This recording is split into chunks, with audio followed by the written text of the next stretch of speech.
5 minute മാത്രം reels നോക്കാം എന്ന് പറഞ്ഞ് ഫോൺ എടുത്തിട്ട് 2 മണിക്കൂർ കഴിഞ്ഞിട്ടും നമ്മളിപ്പോഴും സ്ക്രോൾ ചെയ്യുകയാണെങ്കിൽ നമ്മൾ സോഷ്യൽ മീഡിയ ഉപയോഗിക്കുകയാണോ? അതോ സോഷ്യൽ മീഡിയ നമ്മളെയാണോ ഉപയോഗിക്കുന്നത്?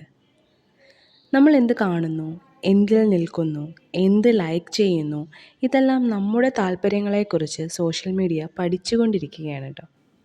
മറ്റുള്ളവരുടെ ജീവിതത്തിലെ ഏറ്റവും മനോഹരമായ നിമിഷങ്ങൾ കണ്ടുകൊണ്ട് നമ്മുടെ മുഴുവൻ ജീവിതത്തെയാണ് നമ്മൾ കമ്പയർ ചെയ്യുന്നത്.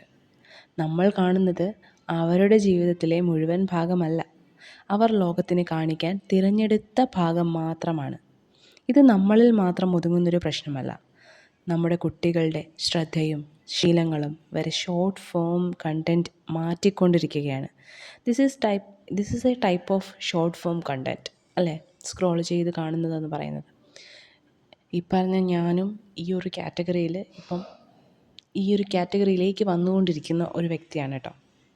ഒരു സംഭവം അല്ലെങ്കിൽ ഒരു പ്രോബ്ലം നടക്കുമ്പം ആദ്യം സഹായിക്കണം എന്നാണോ നോക്കുന്നത്, അതോ ക്യാമറ എടുത്ത് അത് ഷൂട്ട് ചെയ്യണം എന്നാണോ നമ്മൾ ചിന്തിക്കുന്നത്? അങ്ങനെയൊന്ന് ആലോചിച്ച് നോക്കൂ. ഇത് എൻ്റെ ഒരു ഇതിൽ നിന്നിട്ട് ഞാൻ പറഞ്ഞതാണ്.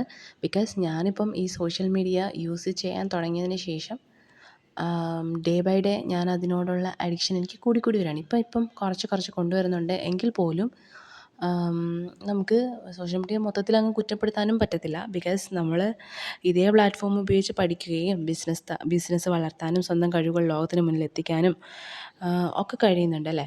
അപ്പോൾ സോഷ്യൽ മീഡിയ അല്ല പ്രശ്നം, അതിന് നമ്മൾ കൊടുക്കുന്ന നിയന്ത്രണമില്ലാത്ത അധികാരമാണ് പ്രശ്നം.